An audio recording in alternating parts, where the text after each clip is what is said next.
Channel पर condom का मजाक बनाते हुए एक वीडियो पोस्ट किया, जिसके बाद वीडियो ठीक ठाक चल गया।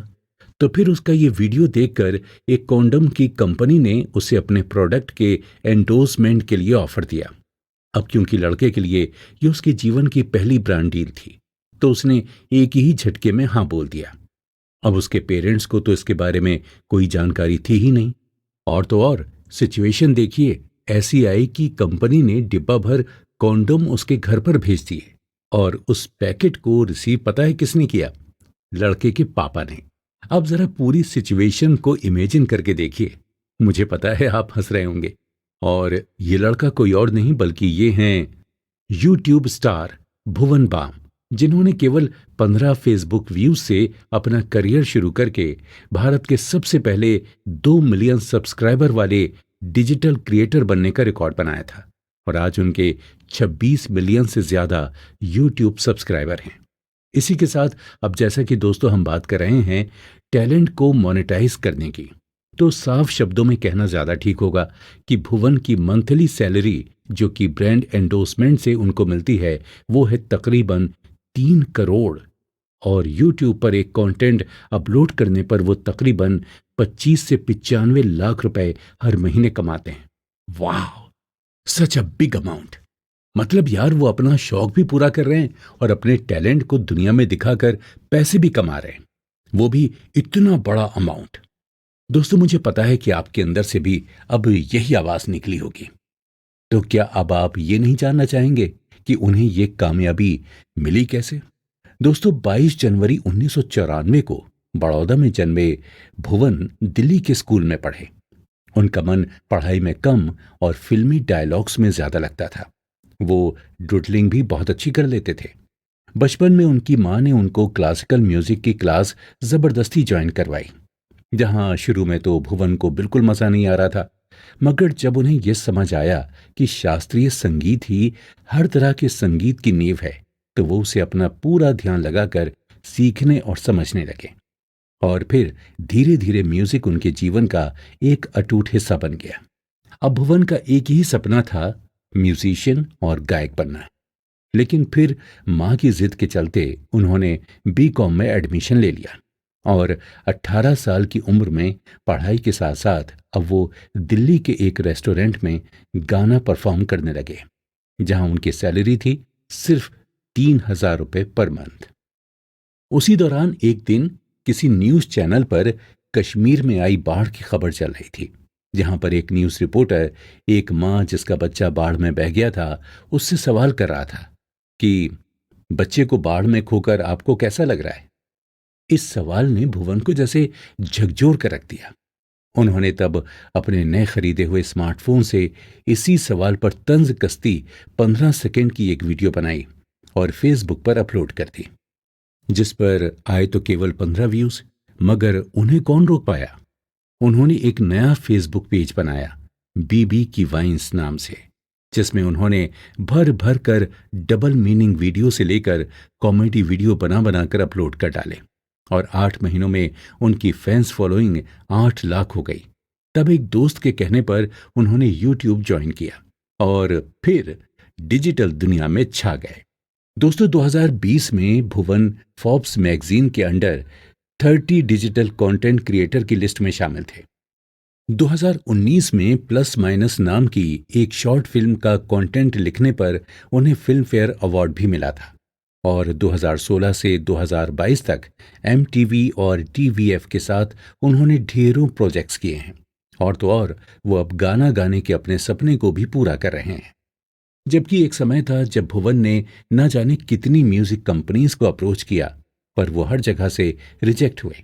यहाँ तक कि उन्होंने अपने बुरे दिनों में डोमिनोज में डिलीवरी बॉय की जॉब के लिए भी अप्लाई किया था, तब वहां से भी वो रिजेक्ट हुए। पर रिजेक्शन को उन्होंने कभी निराशा में बदलने नहीं दिया, बल्कि आज भी भुवन हर कंटेंट को यूट्यूब पर डालने के बाद 30 मिनट तक ऑनलाइन बैठकर क्रिटिसिज्म पढ़ते हैं। फिर सोशल मीडिया पर लाइव आकर अपने फैंस से बात करते हैं और अपनी गलतियों से सीखकर वो अगली बार कुछ और नया करने की कोशिश करते रहते हैं। और यही बात उन्हें हर बार पहले से और ज्यादा कामयाब बनाती है। दोस्तों, आज भी भुवन बाम इतनी भीड़ में सबसे अलग दिखते हैं, लेकिन ऐसा नहीं कि उनको कंपटीशन देने वाला कोई है ही नहीं। कंटेंट क्रिएटर्स तो बहुत हैं, पर फिर भी भुवन ने जो जगह बनाई है वो कोई और नहीं ले पाया। जानते हैं क्यों? क्योंकि भुवन में जज्बा है। जज्बा है कुछ अलग कर दिखाने का। उन्होंने भीड़ से अलग दिखने के लिए पहले भीड़ के बीच में होना चुना। कंटेंट क्रिएशन के लिए उन्होंने अंग्रेजी के बजाय चुनी अपनी हिंदी भाषा, और उसमें लगाया दिल्ली स्पेशल स्लैंग का तड़का। जहां बाकी लोग किसी का मजाक बनाना ह्यूमर मानते हैं, वहीं भुवन कुछ इस तरह की स्क्रिप्ट लिखते हैं कि आखिरी में कुछ न कुछ सबक सीखने को मिलता है। उनकी टारगेटेड ऑडियंस है कॉलेज जाने वाले यूथ और मिडिल क्लास फैमिलीज। उनके वीडियोस हमारी ही रोजमर्रा की समस्याओं पर बने होते हैं, जिसमें एक तरह का सटायर होता है। अगर आप उन्हें देखते हैं तो आपको जरूर पता होगा कि भुवन ने अपनी स्क्रिप्ट में जो 19 कैरेक्टर्स दिखाए हैं, जिन्हें देखने पर लगता है कि अरे यार, ये तो मेरे ही घर और आस पड़ोस की बात हो रही है। दरअसल वो कैरेक्टर करते तो अकेले भुवन ही हैं, लेकिन रियल लाइफ में वो कैरेक्टर्स काल्पनिक नहीं, बल्कि भुवन के परिवार वाले ही हैं। खासकर टीटू मामा का कैरेक्टर। इसी टीटू के नाम पर उन्होंने एक शो भी शुरू किया, टीटू टॉक्स, जिसमें उन्होंने कई बॉलीवुड और हॉलीवुड स्टार्स का इंटरव्यू भी लिया, जिसमें सबसे ज्यादा व्यू वाला इंटरव्यू बना उनका जॉनी सीन्स के साथ वाला वीडियो। ये वीडियो इस बात का सबूत है कि भुवन एक्सपेरिमेंट करने से कभी भी नहीं डरते। दोस्तों, भुवन से जो एक सबसे इंपॉर्टेंट बात सीखने को मिलती है, वो ये है कि वो अपने दुख को अपने काम पर हावी नहीं होने देना है।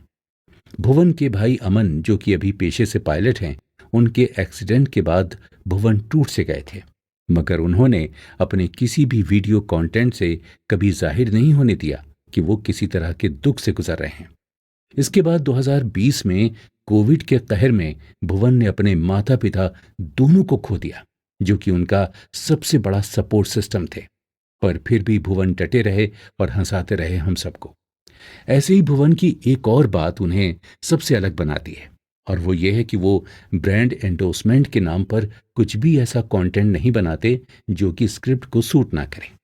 उनके चुने हुए ब्रांड उनकी स्क्रिप्ट में आसानी से फिट बैठने वाले होते हैं। जैसे कॉन्डोम वाली ब्रांड को प्रमोट करना भी अनप्रोटेक्टेड सेक्स और सेक्सुअल अवेयरनेस का हिस्सा था। लेंस कार्ट का प्रमोशन वो अपनी स्क्रिप्ट कैरेक्टर को लेंस कार्ट के ग्लासेस पहनाकर करते हैं, यानी कि उनकी वीडियो में कोई भी ब्रांड की एंडोर्समेंट जबरदस्ती थोपी हुई नहीं लगती। इससे ये पता चलता है कि ये सिर्फ भुवन और उनकी टीम के लिए कमाने भर की बात नहीं, बल्कि लोगों को अपने साथ बांधे रखने की बात है, विश्वास पर खरा उतरने की बात है। इस किताब के लेखक हर्ष और मनीष ने जब किताब लिखते वक्त भुवन से बात की थी, तो भुवन ने बताया कि किस तरह से वो शुरू में वीडियोस केवल मस्ती के लिए बनाते थे, मगर अब उन्हें यह सब एक सोशल जिम्मेदारी सा लगता है। वो हर वीडियो, हर कंटेंट में कुछ मीनिंगफुल डालने की कोशिश करते हैं। भुवन कहते हैं कि जिस दिन आपने अपने आप को 30 मार खान समझ लिया, वो दिन डिजिटल दुनिया में आपका आखिरी दिन होगा, क्योंकि यहाँ हर पल नया चाहिए, हर पल अनोखा चाहिए। कंटेंट भले ही कम हो, पर क्वालिटी कंटेंट हो। दोस्तों, भुवन की एक बात जो मुझे प्रभावित कर गई वो ये कि हमेशा सेल्फ डाउट में रहो, क्योंकि सेल्फ डाउट से निकलने के लिए आप हर बार पहले से और ज्यादा मेहनत करते हैं।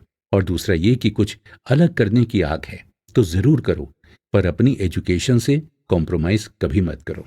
भुवन का डाउन टू अर्थ नेचर इसी से पता चलता है कि उन्होंने कभी भी अपने परिवार वालों और दोस्तों के सामने ये नहीं दिखाया कि वो कोई सेलिब्रिटी बन चुके हैं।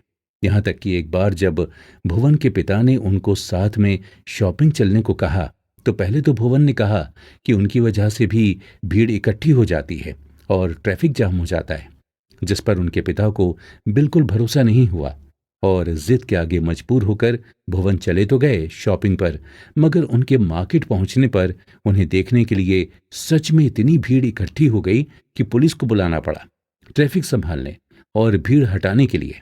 यहाँ तक कि पुलिस ने ही भीड़ में गुम हुए भुवन के माता पिता को खोज कर दिया। बताइए, हम में से अगर ऐसा वाकया किसी के साथ हो तो हम तो अपने आप को भाई क्लाउड 9 पर समझेंगे। तो दोस्तों, इसी से आप अंदाजा लगा लीजिए कि भुवन किस नेचर के हैं।